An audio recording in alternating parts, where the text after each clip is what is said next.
Добар ден, почитувани колеги, се надевам дека се слушаме и добродојдовте во новиот формат. Пред се сакам да се извинам на сите тие кои што имавте технички проблеми од карактерот на пријавување. Знаете, малце сменивме во начинот на кој што се прават овие КПУ обуки за да направиме еден систем каде што ќе можете да си ги гледате сите ваши сертификати, каде што ќе можете да го добиете материјалот и бројот на часови кои што сте ги направиле барем во Рафаеловски консалтинг, каде што ќе ги имате сите на едно место како еден тип на евиденција преку нашата веб страна. За сите тие технички проблеми дел од по наша кривица, нели?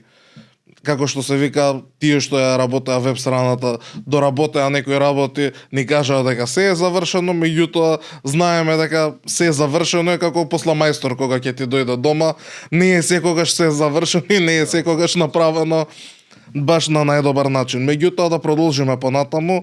Добро дојдовте. Значи ова е тема каде што ќе зборуваме каде отидоа младите и што се случува со младите во нашата струка и како треба да ги мотивираме и што треба да направиме за да ги мотивираме.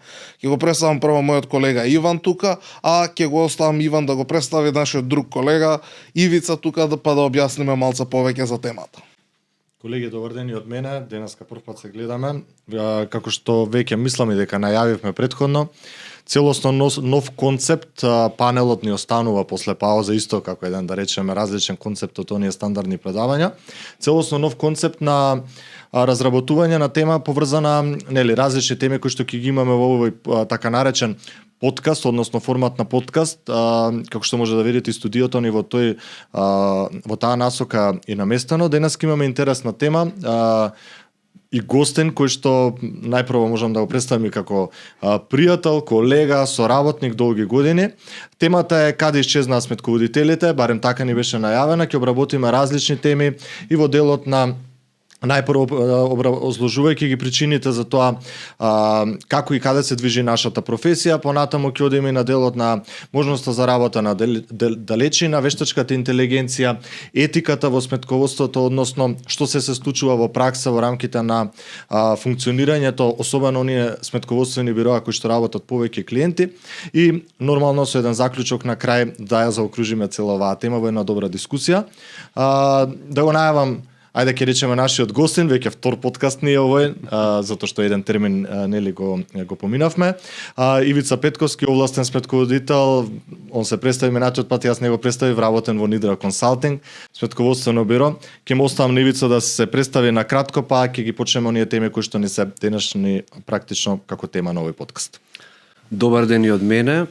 Значи јас сум Ивица Петковски, доаѓам од Друштвото за вршење на сметководствени работи Нидра консалтинг. 25 години работно искуство. Сега сме веќе послободни. Да. Ледот го прекршивме во делот на првиот подкаст, сега веќе ни е полесно и поедноставно.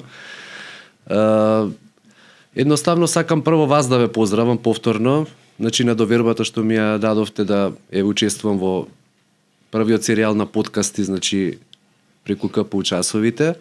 Поздрав до целокупниот тим на Рафаеловски што исто долги години се работуваме и со вас. Поздрав до моите колеги на работа од Нидра консалтинг и до сите колеги што не гледаат во моментот на овие КПУ часови. Епа сега колеги, дајте малце да фатиме, сега се представивме, убаво кажавме, мислам, една одлична екипа тука која што ќе зборува за темата е тоа дали навистина, ајде да почнеме со првото прашање, тоа дали недостасуваат сметководители во струката и генерално каде се тие, зашто имаме генерално намалување на бројот на сметководители, кои се работите кои што се променуваат, како треба да се мотивираат младите. Ајде се едно општо прашање, зашто генерално имаме недостиг на сметководители до Македонија, да поставам до нашиот гостин прашање. Дека постои недостиг, точно е таа. Значи имаме недостиг на млад кадар, значи веќе уназад неколку години и се осеќа тоа на пазарот. Каде се сметководителите?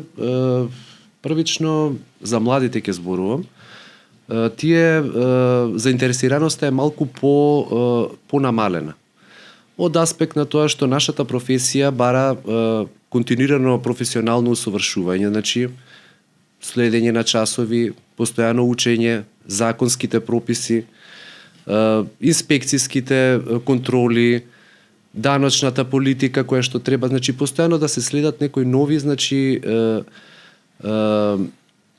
знаења, усовршувања, значи сето тоа мислам дека прави отпор малку на младата генерација во делот на прифаќање да се занимава со оваа професија. Така накратко кажам. Ивица, дали мислиш дека можеби самиот момент на неатрактивност на професијата нормално го донесе и делот на пробивот на IT индустријата низ годините наназад, иако тоа сега полека, ајде да речеме, стагнира и во некои други сегменти почнува да расте побарувачката на работна сила, но дали мислиш дека можеби еден од причините за кои што младите не се одлучуваат да работат оваа професија е поради тоа што во голем дел самата професија бара доста голем ангажман, тоа веќе го спомна, но дали можеби една од поголемите проблеми е тоа што се уште постои едно, ајде да речеме, така наречено размислување дека оваа професија е слабо платена. Односно дека сметководителот сам по себе не зема голема плата, ајде народски кажано, по таа причина не се одлучуваат младите да отидат на таа професија, односно да го работат ова како дејност. Па точно е тоа. Со појавата на IT секторот во Македонија кога се јави, значи дел од младите кои што се занимаваа со сметководство, дел и од банкарскиот сектор многу, заминаа во таа значи област, сметејќи дека имаат подобри услови за работа. Условите за работа се исто неминовни, значи за да може некој да се реши каде понатаму и со која професија ќе се занимава. Меѓутоа сепак треба да кажам дека професијата мора да ја сака. Значи не може нешто да работи доколку не го сака. Значи колку и да е ефектот нема да го добие тој, да го даде, значи оној максимум што може, значи доколку работи нешто што не го сака. Значи прво и во нашата професија мора да ја сакаме, па за да може да ја работиме. Значи дел одлив имаше на доста голем дел од кадарот, значи и од сметководствената професија во IT секторот, и тоа е точно. Условите за работа, значи доста поповолни, повисоки плати, можности на пример за слободни активности, фитнес, сите оние значи бенефити, сите оние бенефити што може да ги добијат, значи им се понудија, меѓутоа сега точно е дека стагнира сето тоа назад. Исто така во однос на платите, точно е дека сметководителите значи не се доволно платени. Меѓутоа не можам да кажам дека и не обстојуваат, значи долги години, значи многу колеги дури пензии остварија, значи со вршењето, затоа што нашата професија е достоинствена професија, значи која што трае. Меѓутоа значи една од причините е токму и тоа, значи недоволно платен, значи сектор каде што може некој да се реши, значи да се занимава. Ако ги земеме па сите тие значи аспекти што ги напомнавме претходно, дека роковите, значи платата, до обуките што треба да се вршат, значи каде што континуирано треба некој да се вложува, а едноставно бенефитот е многу помал, значи кога би се решил да се занимава со оваа професија. Ајде се, колеги, јас тука сакам да го кажам како економски пример е најдобро се гледа што се случува со цените на пазарот кога имаме намалување на бројот на дадена струка, на дадена понуда. Еве сега најубаво тоа се гледа со намалувањето на, ајде да кажеме, суровата нафта на светските пазари, каде што имаме, нели, од прилика 15 до 20% од понудата се има намалено, меѓутоа реалната цена се има зголемено за 100%. Значи треба да ја земеме една реалност каде што во Македонија низ текот на годините од бројот на активни сметководители кои што ги сметавме на некои 12.000, падната реалниот број на активни сметководители, сега нели да ги збориме со лиценца, меѓутоа кои што не има многу кои што не работат. Еве јас и Иван сме двајца тука кои што нели официјално имаме лиценца, меѓутоа не сме подписници на завршните сметки, не активно не работиме во делот на сметководството, туку работиме од другата страна на консалтингот.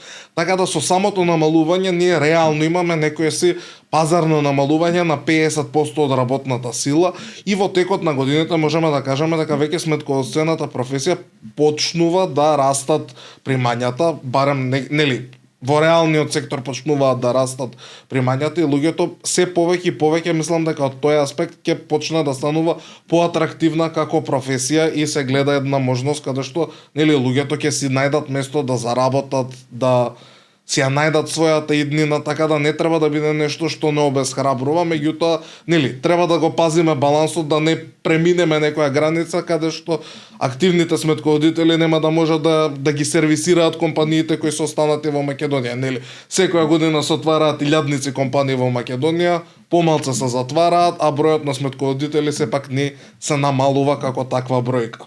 Статистички мислам дека е 45 години просечна старост. 46 е просечна старост по некои истражувања на институтот. Меѓутоа мислам дека реалната цифра е дури малку поголема, негдека 50 до 51. Многу од колегите имаат лиценци што реално не ги користат, а ги поседуваат лиценците, имаат земено лиценци. И тука мислам дека малку е и таа бројка се менува во однос на староста, а тоа е веќе алармантно. Значи за нашата професија е веќе алармантно и мислам дека сега е моментот, значи каде што треба да мислиме како да ги придобиеме младите во нашата професија. И на тоа веќе работиме. Да, тоа ајде да речеме една следна тема на која што мислам дека си активно вклучени, што па ќе кажам не случајно Ивица Гостин од причина што има една добра активност која што Ивица и ќе ја спомне, заедно нормално со Институтот на сметководители, овластени сметководители, каде што почна со активности со потпишување на меморандуми за соработка и соработка со средните училишта за вклучување на младите во професијата, односно насочување на младите кон изборот на понатамошно студирање на делот на одсек сметководство и ревизија, поради тоа што мислам дека самиот одсек на економски факултет веќе со години беше доста паднат, односно повеќе се запишуваа младиве е-бизнис, дигитален маркетинг и предприемништво, значи не ја избираа професијата првично нормално, не сметајќи дека е атрактивна. Пак ќе кажеме заради тоа што гледате, барем мојот впечаток е дека во моментов ако отвориш еден од порталите на кои што се огласува, односно се бараат работници или се за вработување, па можам добар дел да речем дека над 50% од огласите се веќе дали е за сметководител или е за лице кое што е директно или некоја споредна, да речеме, функција во рамки пак на сметководствен сектор. Така да недостаток постои на сметководители. Сега и тоа е точно дека кога млад човек ќе влезе во професијата, јас барем до сега немам такво искуство, освен ако не отишол аутсорсинг, за кој што исто ќе го фатиме тој дел на моабетот, каде што работат на аутсорс компании или самиот работи аутсорс, дека тој што влегол во професијата веќе не ја напуштил, односно влегол како сметководител и продолжил. Што факт е дека збориме станува збор за занат, односно знаење кое што кога ќе го стекнеш веќе ти во рацете имаш занат, кој што е молер, кој што е се она друго што се вика занатска услуга, така да и ова е некој вид на занат за кој што сметам дека веќе кога младите ќе влезат во професијата и остануваат во самата професија. Па ајде накратко да ни кажеш што се случува со овие активности и со средните училишта генерално. Па вака, сега, ние во ноември месец на седницата кога беше на институтот, јас ја начнав таа тема, затоа што правев некои истражување и сватив дека не постои конекција, значи добра помеѓу средните училишта, факултетите, професијата, значи веќе како дел, значи кој што е врзано со сето тоа, автоматски сакав да направам конекција, го дадов како предлог значи во институтот, благодарност до сите колеги кои што едногласно значи ја поддржаа мојата одлука и до претседателката на институтот која застана исто зад мојата идеја. Почнавме веќе, ги склучивме меморандумите со поголемите училишта кои што се економски на град Скопје првично. Веќе се склучуваат преговори, се прават и за склучување на меморандуми со другите училишта економски значи во цела Македонија. Еве веќе го поминавме тој дел за град Скопје, значи утре имаме средба значи со сите училишта, веќе конечно ќе излеземе од комфорната зона и ќе влеземе на една Од формалниот значи дел. од формалната зона и комфортна, значи зашто секој си има некоја своја зона комфортна во делот и ќе дојдеме во еден формален дел на разговор каде што ќе се запознат колегите и измеѓу себе, ќе поразговараме на темите со кои што реално имаат они проблем. А постои значи така да добро е што постои заинтересираност на младите од кога ќе му се покаже значи како реално работи самиот сметководител. Јас тоа можам да го кажам од лично искуство, затоа што доаѓаат деца на пракса, во училиште учат по еден постар систем, оне што и ние го учевме на времето, со тест метка, на табла, со цртање, значи, меѓутоа од кога каде што реално, значи, кој им се покажува, значи, целокупната материја како оди, дека оди тоа на компјутерски, дека оди на софтвер, дека не е тоа, значи, така преку тест метки нормално дека основата мора да ја знаат. Да. Меѓутоа, гледаат дека е многу поинтересно, поедноставно, значи, полесно го впиваат, меѓутоа сепак треба да се работи со децата. Така да, еден апел, значи, уште еднаш ќе дадам до сите колеги кои што реално имаат простор и можност да прифатат деца, значи, кои одат на обука, сега имате они дуално образование, значи, дел имаат часови, дел имаат денови кога одат на пракса, да им се посвети поголемо внимание, значи, за да можат преку некое менторство да дојдат до некои познавања, односно ствари самите да сватат, значи, дали ќе се пронајдат во целокупната професија или не. Свесен сум дека е процес кој што не е брз и веднаш ќе даде резултати. Одиме чекор по чекор, значи максимално да можеме да сме сигурни во она што го планираме. Наредниот чекор ни е Министерството, кое што имаме веќе исто закажани средби, меѓутоа мора да се случи средбата со училиштата заедно, па подоцна да продолжиме, се со цел, значи, за да им се помогне на младите, а воедно и самите ние па да си помогнеме во дел да си обезбедиме кадар кој што ќе може да доследно, значи, да продолжи да работи во нашата професија. Сега, реалноста е таква дека имаме генерално и неусогласување од тоа што се учи не само во средното, туку и во факултетското образование, независно на кој сектор се, независно од кој сектор се доаѓа на економскиот факултет.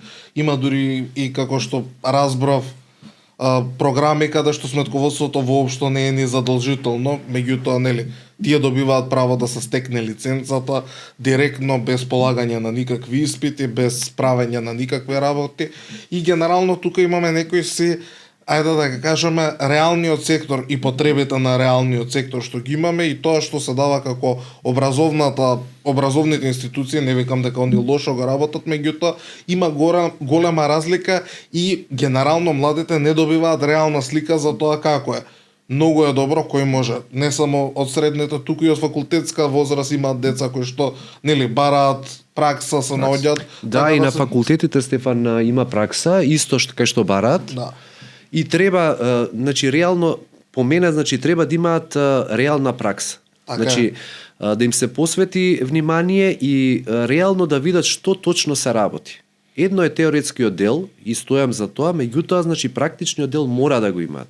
Апсолутно. Сега ние имаме, например, во самата анализа на училиштата кога правиме, се среќаваме во ситуација каде што гледаме дека постои оскудност во дел на технологија, значи немаат компјутерски, значи немаат софтвер прво, значи каде што може да се учи, немаат на пример соодветни компјутери. Они имаат, им се доделени на пример, меѓутоа секој компјутер нема поддршка на пример за да прифати некој програм на пример.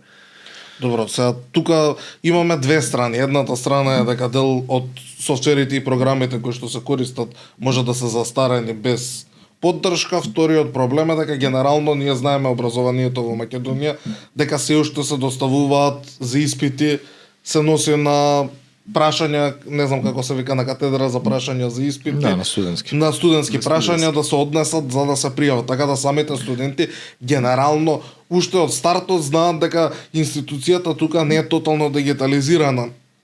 И после тоа изгледаат многу примамливи. Сега да се навратиме малце на темата или малце да ја смениме, аутсорс компаниите кои што изгледаат како нешто што е многу модерно. Значи гледаат услови на работа послични до тоа што они го замислуваат како доста модерно, нели, open source, океанки, место каде што ќе се работи, меѓутоа моето барем лично мислење е дека во тие аутсорс компании влегуваат како млади, нели, само завршени со факултет или со некоја година искуство, меѓутоа низ текот на годините не ствараат никакво познавање на темите што се реално потребни за сметководство, туку се работи само на дата ентри и нешто што потенцијално би можело да биде заменето со скрипта или нели, се додека работи една компанија како што работи, некогаш и тие компании ќе го изгубат тендерот во странство, ќе се направи некаква промена, па имаат голем број на кратење на место. Тоа не се стабилни позиции кои што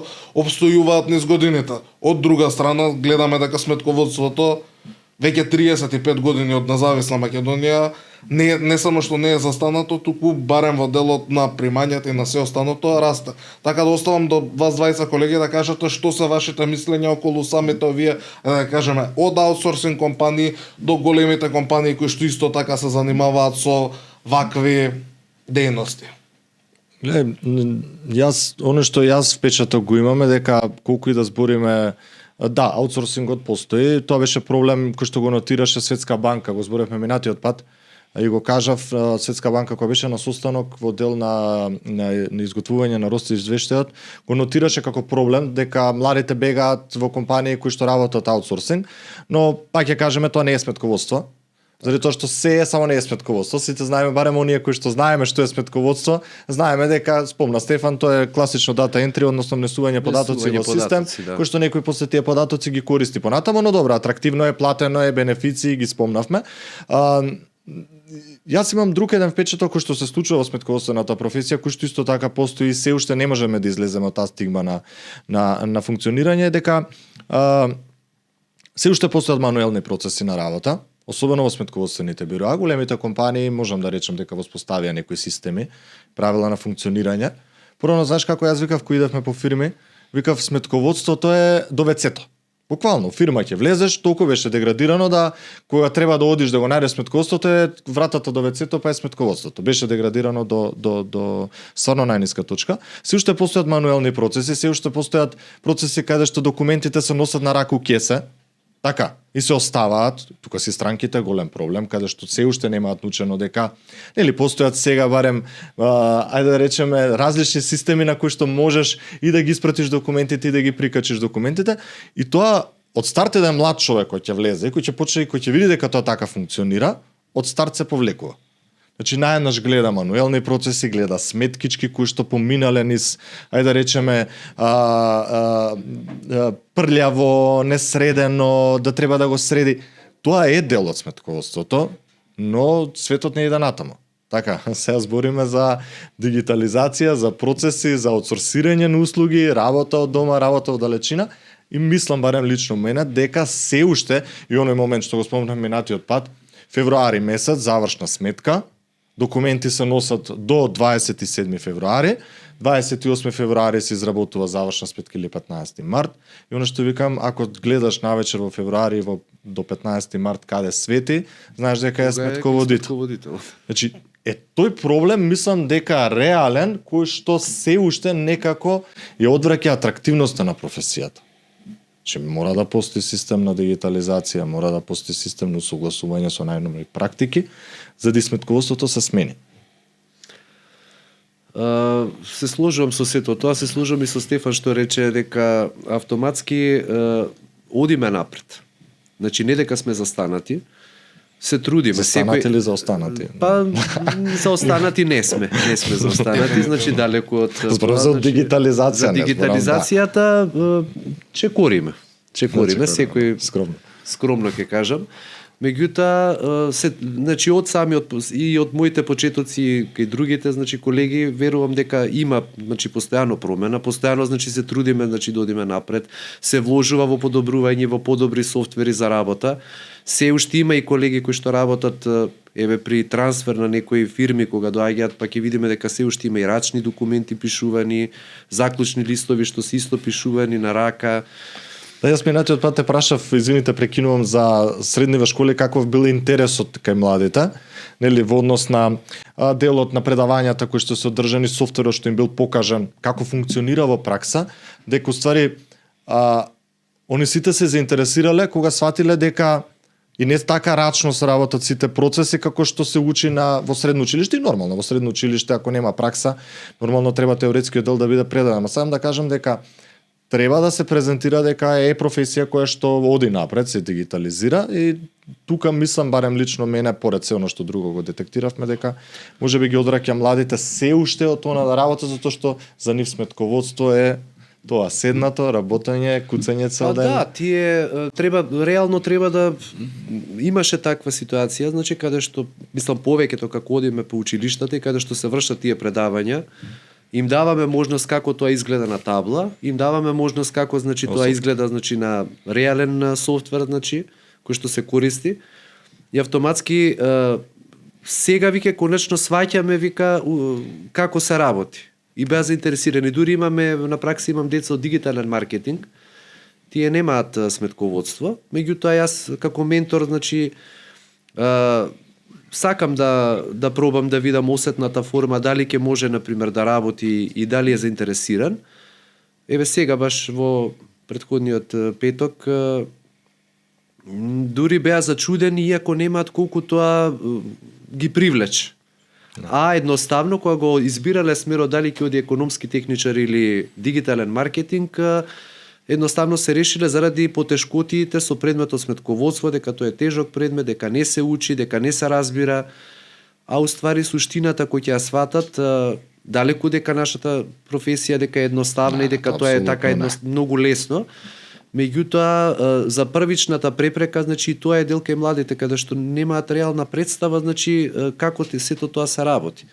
Училиштата не може да ја добијат представата, затоа сега тоа го работиме, каде што ќе можеме да видиме доколку, значи ќе видиме колку Министерството за образование ќе ни излезе во пресрет на целокупната идеја.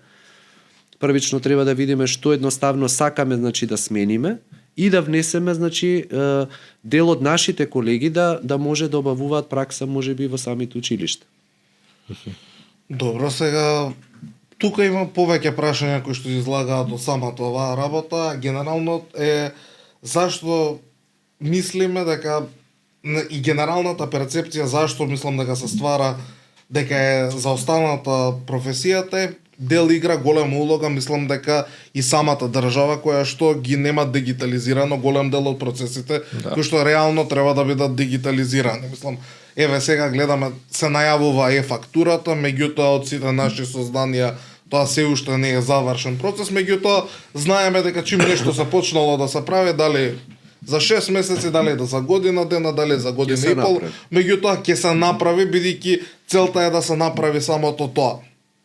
Меѓутоа со една фактура голем дел од тие што ги викаме харти, прљави харти, ја фател некој со рака, ја измачкал, доаѓа од магазин. Мислам, реалноста е таа, мислам, сите знаеме со што се соочуваме и сите знаеме дека препратниците некогаш доаѓаат луѓето, ги оставаат, па ќе остане у камионот 10 дена, па ќе остават храна врз нејза, па сето тоа и голем дел од тоа што се смета, ајде да кажеме, прљавата работа во сметководство би се намалила со воведување на електронската фактура и со воведување на ајде да ги наречеме тие процеси на електронска евиденција, каде што нели сега секој телефон може да служи каде на место каде што може да се потпише некој во самиот тоа. Има од Adobe до многу други софтвери каде што може да се користат нели директно на лице место да се потпише тоа што се прифаќа електронски да биде направено самата електронска фактура кога ќе се воведе, така да самиот процес на дигитализација не е секогаш од страна на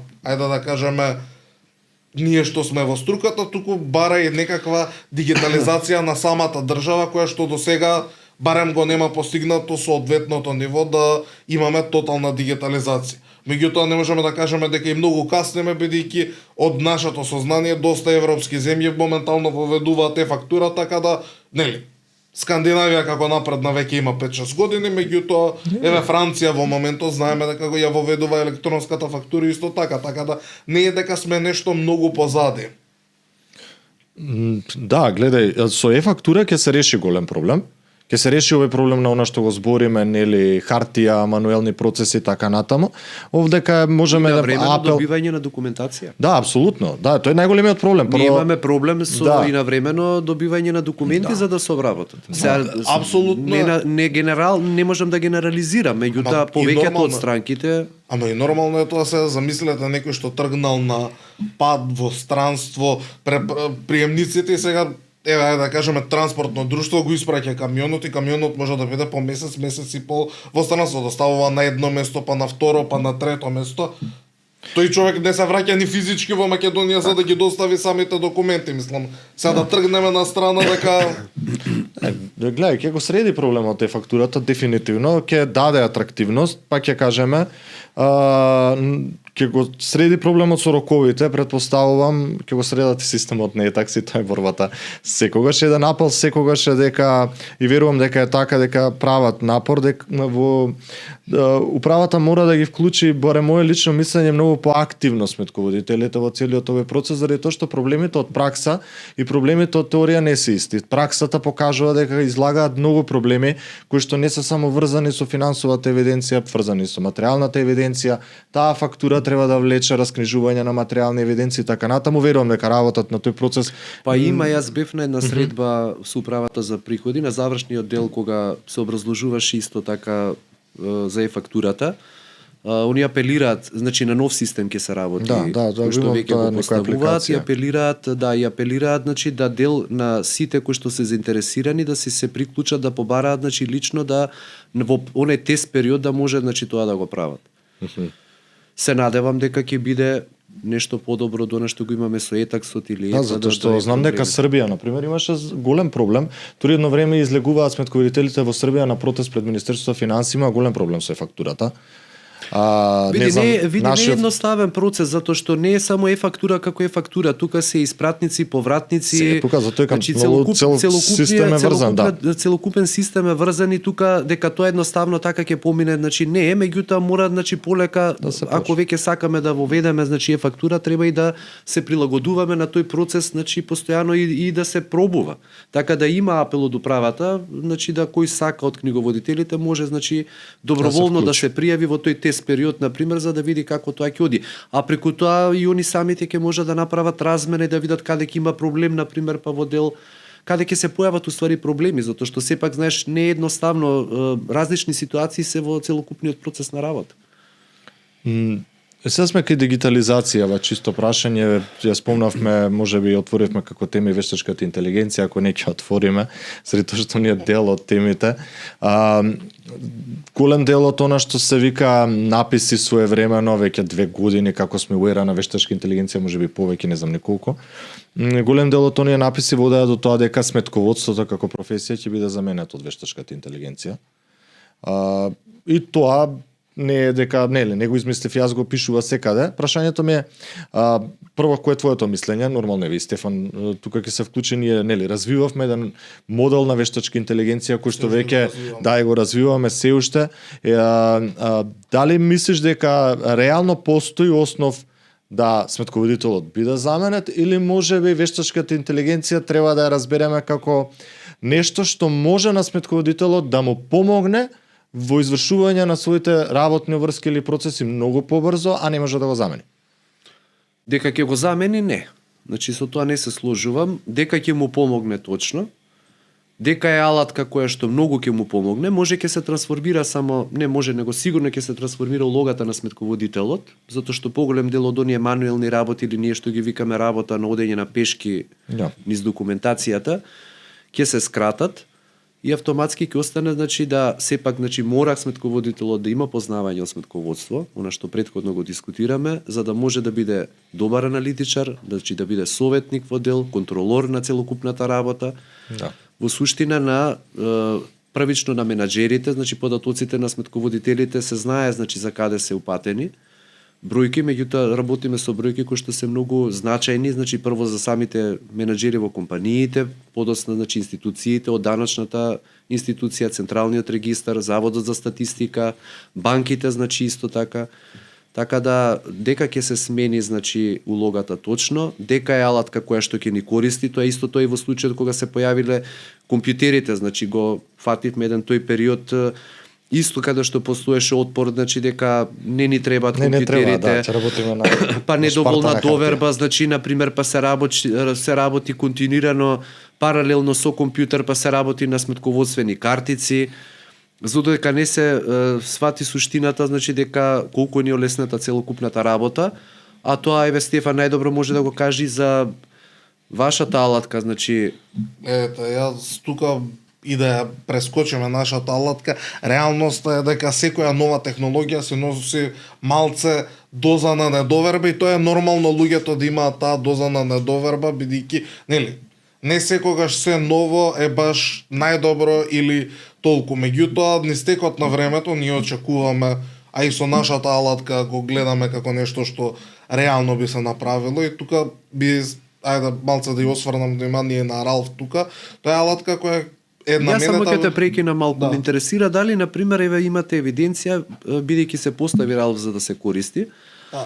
На пример колку луѓе го користат, значи колку се вклучуваат за да може на пример што тип на прашања поставуваат, еве така Значи- чисто само на кратко мене ме интересира. Еве, сега ќе ви кажам од нашите претплатници кои што нели во Имаат тест фазата рековме дека само нив ќе им го дадеме. Така. Можам да кажам дека не повеќе од 25% до сега се уклучиле да го користат Ралф како алатка или со сврнале. Од типот на прашања кои се поставени, нели, имаме различен тип. Многу го имаат тестирано на многу прости прашања, каде што, нели, секогаш алатката е добра, дава некаква доверба, има луѓе кои што го имаат истестирано на многу посериозни прашања, така да типот на прашања кои се поставени варира драматично. Нели? Секогаш можам да кажам дека голем процент на одговорите кои што се дадени се точни, меѓутоа ние работиме додека биде пуштено веројатно целосната верзија, да дојдеме до некои си 95 до 97% точно, што и сите сами знаеме дека е во близина или повеќе од самиот човек што може да постигне, што е нешто што е многу. Сега, втора работа што можам да кажам од многу луѓе што го тестирале е прашања кои се поставуваат, кои што се да кажам проблематични. Значи му поставуваат прашања за теми за кои што немаме класичен одговор во ниедна евиденција. Значи не постои законско решение, не постои никаква норматива, меѓутоа поставуваат прашања. Едно од прашањата, еден пријател што го постави, е што се случува со да ги кажеме царинските складови кои се наменети за подолго трајање, како треба да се фактурира, дали треба со ДДВ, дали не треба со ДДВ. Тука нели управата за јавни приходи игра напред-назад на самата тематика и од истото тоа прашање вика, па ова вештачката интелигенција не го реши проблемот. Викам, да, нормално е дека вештачката интелигенција нема да го реши проблемот, бидејќи проблемот не е решен во самата регулатива, како очекуваат. Па токму е тоа што го збориме дека не може значи да се замени со вештачката интелигенција улогата на сметководителот. Значи таа е алатка која што ќе многу ни помогне, меѓутоа на крајно еве го истиот одговор е на не може да го замени собранието, не може да ја замени управата за јавни приходи, не може да замени никој кој што треба да донесе одлука како сето тоа би се спровело, значи и кога немаме едноставно единствен став на некое прашање, тука доаѓа до проблем каде што вештачката интелигенција нели може во лошо сценарио како што се поголемите модели. И сега тука лошо или добро сценарио нема да навлагам многу, меѓутоа ќе ви даде некаков одговор што мисли таа, или како што Ралф најчесто постапува, кога нема познавање од тематиката, генерално избегнува да даде одговор и вика тоа е во тие закони, меѓутоа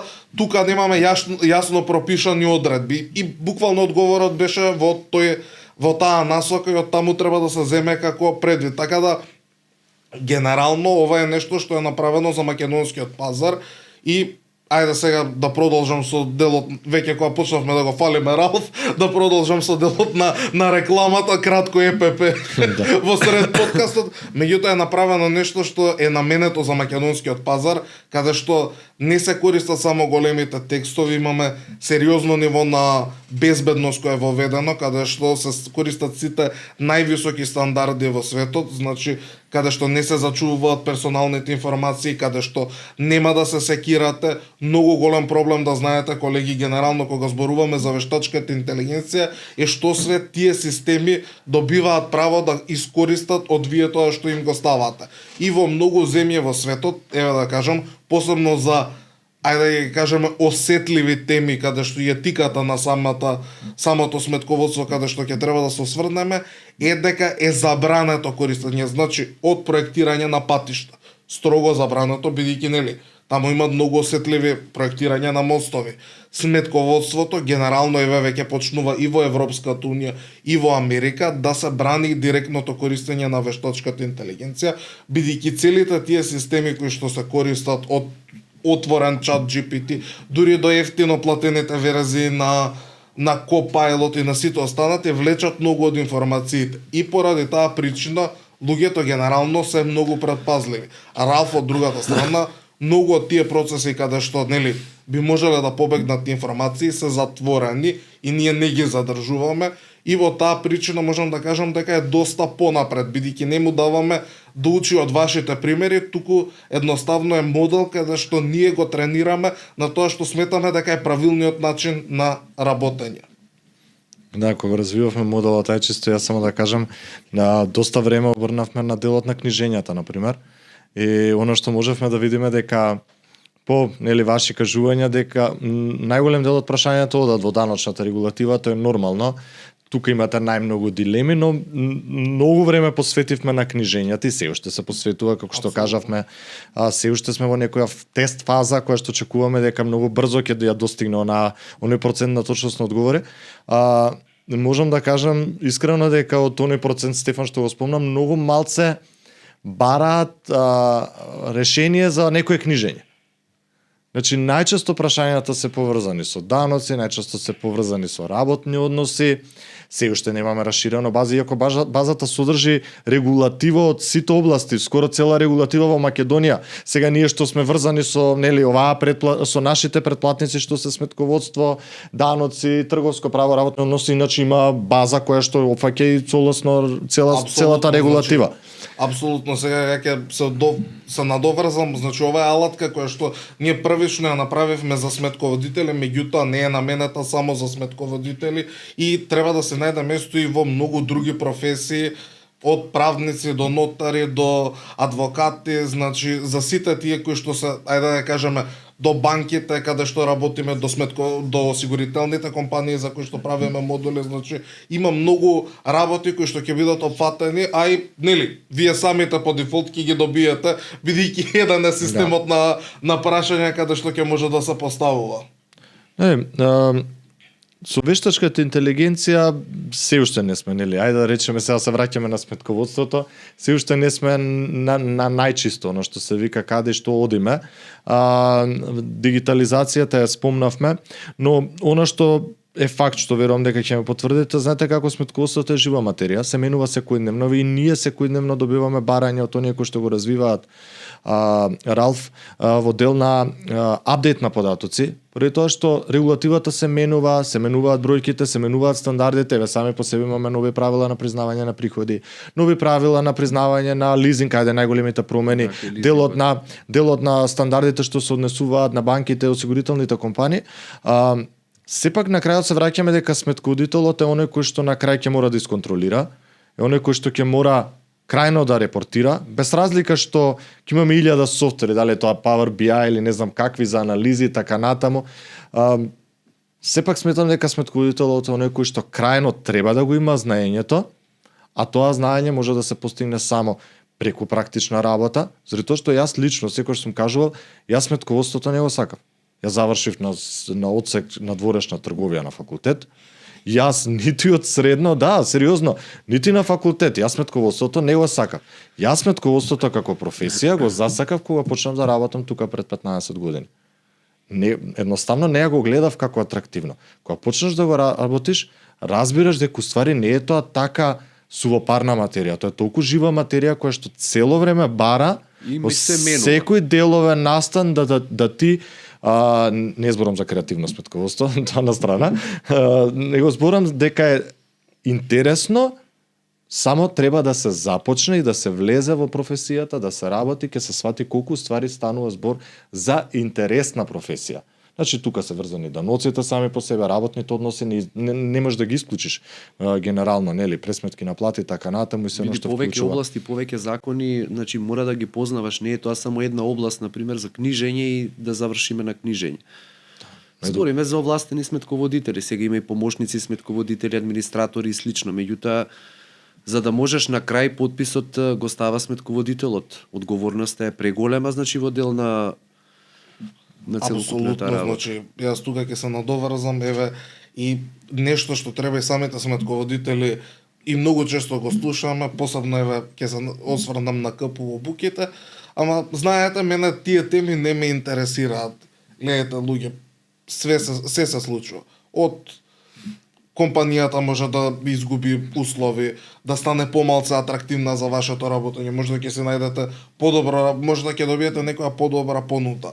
Овие КПУ обуќа и генерално едукацијата сама по себе треба да на секој сметководител да опфати што е можно поширок спектар на знаење. Нели? Ама јас работам негде 10 години, негде 15, негде 20. Тоа не значи дека не може да се најде ново работно место или дека нешто не може да се промени. Дај Боже да си останете среќни на вашето работно место и 30 и сите години да ги поминете и да сте задоволни од самото. Меѓутоа, од континуираното професионално до самата етика која што треба генерално да ја запазиме во струката, многу е важно да се напомене дека не е лошо кога самиот сметководител има познавања пошироки од самата компанија за која што работи, бидејќи, нели, тоа секогаш е на помош, а не е на одмош на самиот сметководител. Добро, ние знаеме често пати тука да искоментираме во дел на КПУ часовите. Некои теми се повторуваат, некои ти доаѓа дека веќе ги знаеш, па досадно ти е да ги слушаш, меѓутоа често пати знае да проникне нешто што затоа што постојано имаме промени. Па некој дел што мислиме дека го знаеме, па негде ќе слушнеме, па ќе дојдеме до некоја информација што уствари сме ја пропуштиле нешто претходно. Далеко од тоа дека со годините на работа, значи голем дел од материјата ја знаеме како колеги сите, меѓутоа дел, значи викаат знаењето, повторувањето е мајка на знаењето, така да значи мора некојаш и некои работи повторно да се слушнат, да се видат на пример како тоа изгледа. Знаеме често пати од после предавањата па да се јавиме на телефон за истите теми што во истиот момент се поставуваат. И тоа го дискутираме дека и тоа се случува. Апсолутно. Така да во секој случај треба да се надградуваме, треба да ги следиме часовите, иако пак ќе кажам дека повеќето стоиме сакаме и физичко присуство заради малку комуникацијата со самите колеги да се видиме, зашто некако после ковидот па се повлековме сите во некоја своја работна зона и немаме можност за чести дружења. На некој начин с тие КПУ часови што беа надвор исто беа врзани со па и дружба меѓу колегите, запознавање и така. Апсолутно, апсолутно. Значи ние сега, ајде можам да кажам, полека и да најавувам, најверојатно од септември месец веројатно ќе направиме некакво си физичко присуство, меѓутоа да кажам и во пракса за физичкото присуство, еве сега тоа не е некоја наша деловна тајна, меѓутоа колегите сакаат да кажат дека сакаме физичко присуство, меѓутоа кога ќе дојдат обврските и реалниот свет, бидејќи секогаш физичкото присуство е поврзано со еден ден кога ќе се појавиме, нели, независно во кој град во Македонија, дали е Скопје, дали се другите градови каде што ние ќе дојдеме, сега ето еден баш имав работа, супер е и онлайн да го имаше самото тоа. И од таа причина видовме дека реално тука се променија многу работи и мнозинството на колеги го прифатија моделот на, ајде да го кажеме, онлайн едукацијата како нешто што, иако, нели, секогаш има интерес за живото, меѓутоа, онлајнот беше прифатено како некој си модел каде што повеќе од 85% во пракса доаѓаат на онлајнот наспроти на физичкото присуство. Еве. Па добро, јас секогаш имам надеж и викам дека секдека треба да се проба, така да после еден период што ми имате најава, значи треба да се види колкава е заинтересираноста, доколку евентуално Значи ќе биде тотално сменат, значи еве сега ќе кажам, ќе биде тотално сменат концептот и меѓутоа не ќе многу да зборувам, сакам да го оставам како една најава потенцијална, меѓутоа за нешто што ќе се случува од нели како што се доаѓа сезоната на КПУ, ние ја викаме кога колегите доаѓаат и интерес од октомври месец, каде што има поголем интерес, каде што не се користат стари одмори, каде се припремаме. Годишните одмори завршуваат и веќе продолжуваат. Не, ами самата динамика во работата еве можеш да и сам да потврдиш дека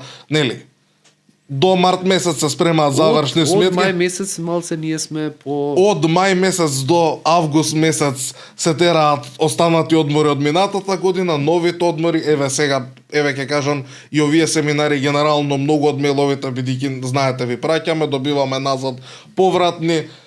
На одмор сум оваа недела, на отсуство сум 10 дена, 12 дена, нели јуни месец веќе почнуваат и новите одмори да се користат, од јули месец апсолутно се користат новите одмори, 2 август е нели најголемиот празник за Македонија, така да самата таа динамика некако од мај месец почнува да се намалува, освен во ревизорските друштва кои до 30 јуни работат во турбо темпо, можам да ги пофалам колегите.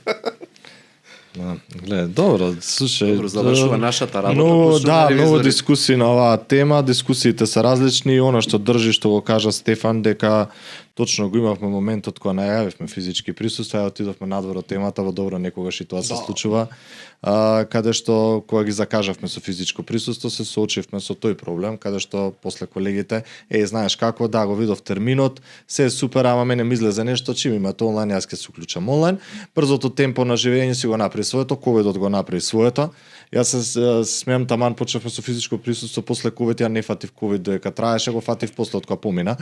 Не над семинар, не ни почнав со семинарите, така да добро. Како и да е, нели, да не се враќаме на оној дел што се вика пандемија и ковид и се имаме хантавирус и не е битно. Вака, ајде се враќаме на тема, она што можеме да речем дека ние и предмет и тема на подкастот. Одиме на делот на етиката. Ја спомнавме минатиот пат, постои кодекс на етика на професионални сметководители, ние генерално во животот почитуваме одредени етички правила, морални правила и така натаму. Кодексот на етика води кон одредени правила во сметководството, затоа што ние работиме со туги бројки. И тоа е факт. Дали ќе работам во една компанија сметководител или ќе работам во сметководствено биро кое што работи многу повеќе компании, дали се тоа од микро до големи компании, имаме и сметководствени бироа што доверливи информации. Да, работиме со информации кои што се доверливи, кои што имаат специфични корисници на тие информации, веќе ги спомнавме институции, собственици, банки и така натаму. Дел се јавни, меѓутоа дел во процесот на самата работа автоматски не можеш туку така да пренесеш информација, деловна тајна, например, секој си има некој свој концепт, начин на функционирање, договор со одредени клиенти, например, добиваш информации, добиваш бројките, ние стално ги спомнуваме како бројки се многу значајни, тие бројки не може да се злоупотребат во дел при пренос на информации, така да многу е битен кодексот. Каде најчесто се руши етиката, да речеме во сметководството? Дали е во делот на независноста, дали е во делот можеби на објективноста, дали е во некој друг дел, заради тоа што оно што можеме да го видиме низ пракса е дека постои проблем со независноста. Се работат компании на блиски луѓе каде што реално може да се има конфликт на интереси. Точно, каде што може да се влијае на одредено место да се прикаже нешто што можеби не треба да биде прикажано. Имаме дел на оно што се вика можеби ниска цена, кој што исто проблем и е дел од етичноста, заради тоа што привлекување на клиент за ниска цена е практично рушење на пазарните принципи и нормално испротивно на кодексот на етика на сметководители. На крајот на денот го имаме и заминувањето и честата флуктуација, односно доаѓање и одење и превземање на клиенти. Што се случува во пракса? Ве кажи ни чисто од ваш аспект како сметководствено биро збориме и генерално како се заштитувате, дали постои некој механизам да се заштитите? Па вака се трудиме, значи максимално колку што може. Сите овие аспекти што ги наброја по процесот на работењето постоеле и се уште се провлекуваат негдека. Значи не дека не постојат, значи во дел и на објективноста, дел на со тек во нашата работа, па со тек на години, значи колку и со некој клиент да не се познаваш, на пример ќе се запознаеш, па може и приватно да продолжиш да контактираш. И тоа како солуција постои. Така да И се случило да ротирате, сигурно имате распределено вработени кои што работат на одредени клиенти. Да, ги ротираме, да. Дали на пример се заштитувате со една ротација каде што веќе ќе видите дека почнува, прето што и нас реално можам да кажеме и во ревизијата исто кодексот на етика на професионални сметковители во голем дел примена и во ревизорската професија каде што се случува до после одреден период почнуваш со клиентот, ајде да речеме да се зближуваш, нели? По пријателска база развиваш и веќе почнува влијанието кое што свесно или несвесно ти го наметнуваат, да полека почнуваш да сваќаш дека можеби попушташ во некои работи каде што не треба да попуштиш. Са верувам дека дали пример ротирате кадар кој што работи. Да, ротираме кадар, некојаш самите, некојаш дели малци и клиентите, значи сакаме да смениме, некогаш на пример некој автоматски по природа на нештата не се усогласува клиентот со референтот, не наоѓаат заеднички јазик, не се поклопуваат енергиите. Дел и самите ги ротираме за да не дојде до таков случај.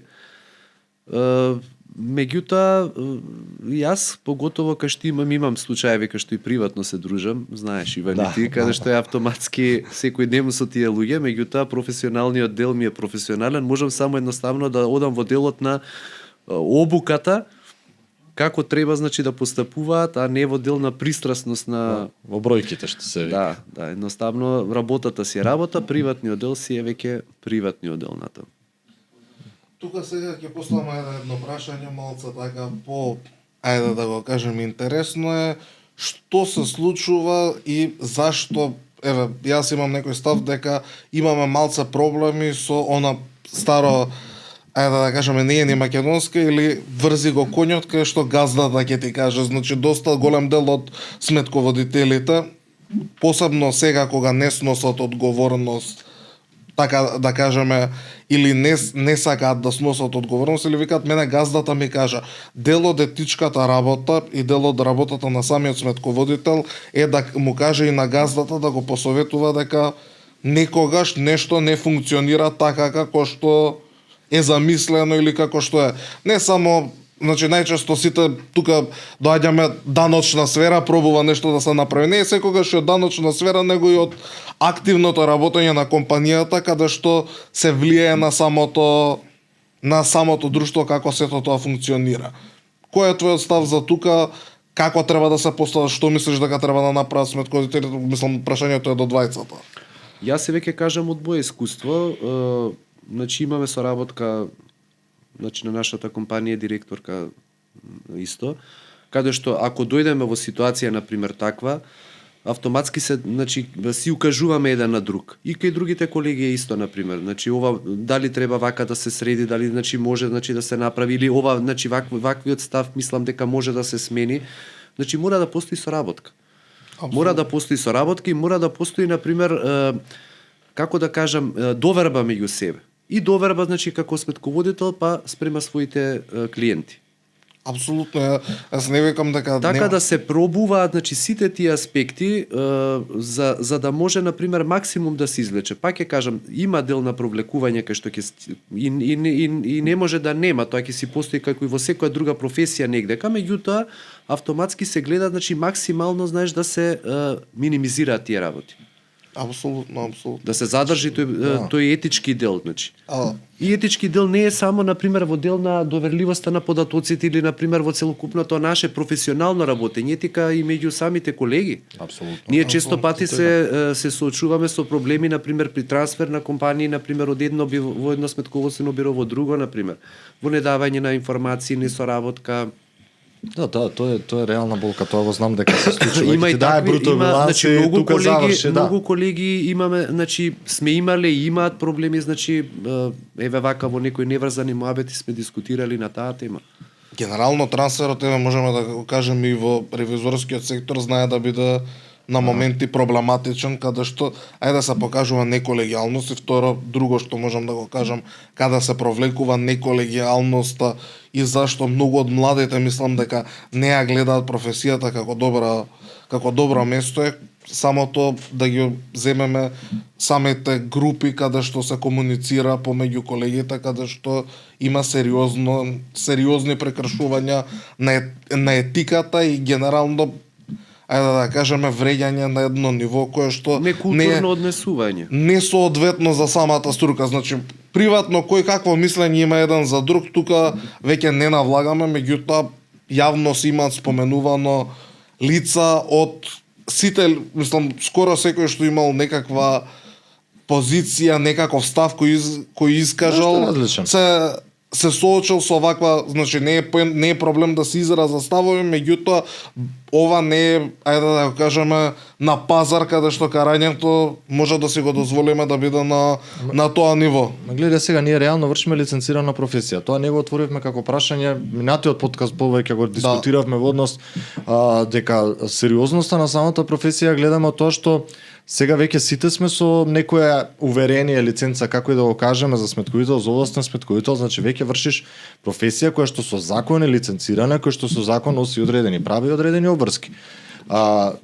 Кодексот на етика не е само опционално, тоа е прифатено и во самиот закон за вршење сметководствени работи како еден од актите кои што покрај законот и кои покрај другите подзаконски акти задолжително треба да биде почитуван.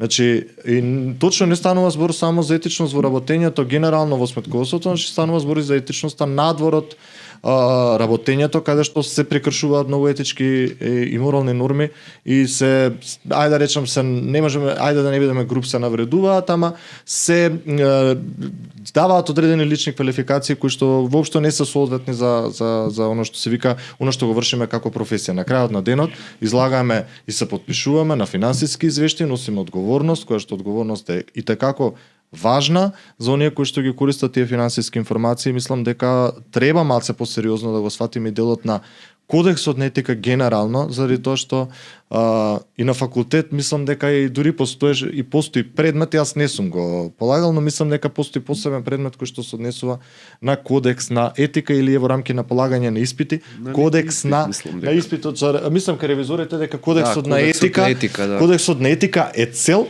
предмет. Значи не збориме за тема која што не треба баш така да ја занемариме или да ја широк спектар опфаќа, значи не можеби ние не обрнуваме внимание, меѓутоа мислам не обрнуваме генерално или се мислиме што е тоа, значи едноставно многу битна работа е. Да. И во однос во однос, како што реков, и на однос на самата обработка на документацијата и пристапот и во однос на колегијалниот дел. И сепак нешто што треба да се запамти е дека во овој момент, сега, ајде да кажеме од некои лични работи, треба да почне и самата за доведување на повисоко ниво на самата струка, се и самите испити кои што треба да се полагаат, кои во моментот се спречени од дадени колеги. Ајде да кажеме, не навлегуваме во нивните дали имаат интереси, дали мислат дека е тоа правилно, меѓутоа реалноста е од годинава веќе требаше да се спроведат самите испити. Да се спроведат испити. Самите испити институтот е оневозможен да ги спроведе од сите наши сознанија и од, мислам, еве и двајцата сте представници на самото собрание, значи можам да кажам, значи кодексот на етика не се почитува, не се дозволува на дадени моменти од неетичко работење на дадени луѓе, не се дозволува самиот институт да си ги изврши собствените работи. Значи етиката може да влијае на повеќе места, од работата на самиот институт, од работата и генерално тоа ствара една лоша слика и перцепција помеѓу народот, каде што нели незадоволството или самото вреѓање луѓето го гледаат и од надвор и тоа никогаш не изгледа пријатно. Мислам, ако ние не можеме да се договориме 8000 луѓе за даден проблем и мораме да се вреѓаме, тогаш нели и тука го гледам проблемот на привлекување на младите. Замислете, некој ќе отвори Facebook, ќе отвори Instagram, ќе види. Да, денеска се достапни сите. Сега сите тие информации се достапни, ќе види секакви нешта кажани, века ќе влезам тука, ќе ме зборат бетер од политичар да сум. Членството ни е големо, 8.000 е доста значителна бројка со која што менаџира институтот, заради тоа што од тие 7.000 еден да има кој што го руши системот ќе ќе биде проблем во функционирање. Во секој случај најдобро тоа што секако го гледаме и што мислам дека може да ни биде она што се вика заклучок дека професијата се издигнува и тоа мислам дека е јасно, го спомнав, се бараат повеќе сметководители, недостатокот на работна сила кој што спомнавме си носи поголема цена на трудот, дополнително дигитализацијата само по себе не води кон поатрактивност на професијата, односно не се веќе оние мануелни процеси застапени, повеќе работиме на софтвер, имаме софтверски решенија, анализи кои што се прават, се следи целата регулатива. И барем моето лично мислење дека одиме или имаме добар пат, како збориме сметководители, како струка, имаме добар пат на кој што се движиме, на кој што верувам дека само треба да се продолжи, а испитите што ги спомна Стефаница како важен сегмент, од причина што и дел од членството на ИФАК е врзано со членството на ИФАК е врзано и со спроведување на проверка на знаење. Само да се разбереме кога збориме полагање на испит, збориме за минатиот пат Ивица го спомна се што кажам јас да не се исплаши некој проверка, односно полагањето на испит е за новите. Ке важи за новите членови, значи нема да биде за постоечките. А и што е од една страна е добро затоа што тоа е еден вид на да кажам може би некоја линија или како филтер, значи за да влезе некој во професијата, затоа што малте не пак ќе се навратам на истата тема дека се учат предмети, значи смерови на сметководство, каде што едноставно немаат сметководство или само има основи сметководство, завршува економски факултет и може да земе лиценца, значи било кој со 2 години услов, работни искуства, ако остане вака како што е, значи доколку дојде до процесот на испити, тогаш значи тие што се од одделот за сметководство и ревизија ќе може да полагаат само, значи ќе им се признаат, значи испитите ќе полагаат само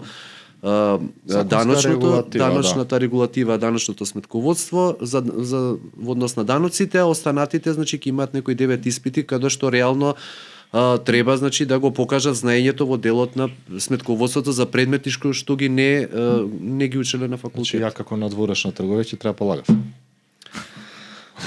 Добро, шала на страна. Ивица, ајде за на крај да заокружуваме, да продолжуваме со други теми. Јас моето лично мислење го кажав, нормално може и Стефан тука да се вклучи во однос на тоа. Дали сметаме дека професијата ни е генерално доволно цената од општеството и генерално меѓу нас самите? Најпрво ќе тргнам од нас самите. Јас секогаш тргнувам од себе си па се останатото. Значи ние дека е цената доволно не е. Значи прво ние самите не се цениме, значи па да не цени некој друг. Тоа е, знаеш како викаат и во самата професија, како ќе се продадеш на пазарот, така ќе бидеш и ценет. Прво значи од нас, ние треба да си ја зголемиме самодовербата, да се цениме, значи да едноставно си го наплатиме трудот кој што го вложуваме. На крајот тоа е бенефитот што го добиваме назад, значи во односи на формирање на плати, на можности за вложување на подобри услови за работа, набавка на нови софтвери, користење на вештачката интелигенција. Ние значи со ниските цени не можеме, значи ако не се цениме и одиме со ниски цени, значи не значи дека ќе добие, тогаш имаш повеќе клиенти, квалитетот се губи. Така да тука треба да се коригира тој дел. Апел до сите колеги, значи јас и вака во неврзани моабети кога правиме со колегите, значи постојано тоа го кажувам. Исто така друго во однос на младите како крај на целокупната работа, ќе кажам дека имаме надеж, дека е професија која што е постара, меѓутоа не е во изумирање, значи него постојано одиме напред, има надеж за младите да ги привлечеме, значи да им ја покажеме реалната состојба како функционира сметководството, да им се посвети внимание и да им се даде важност. Затоа што денешните млади сакаат да им се даде значи прилика, да им се даде важност значи на целокупната работа, да им се вреднува трудот исто сакаат. Така да ги заинтересираме и привлечеме значи што повеќе процес кој што реков ќе трае, не е преку ноќ може да се заврши, меѓутоа мислам дека ќе успееме во тоа. Значи најчесто јас ова го кажувам во македонската на македонската сцена се очекува дека ние треба да правиме реактивни мерки, а тоа се мерки кои се случуваат од кога нешто ќе ни се случи.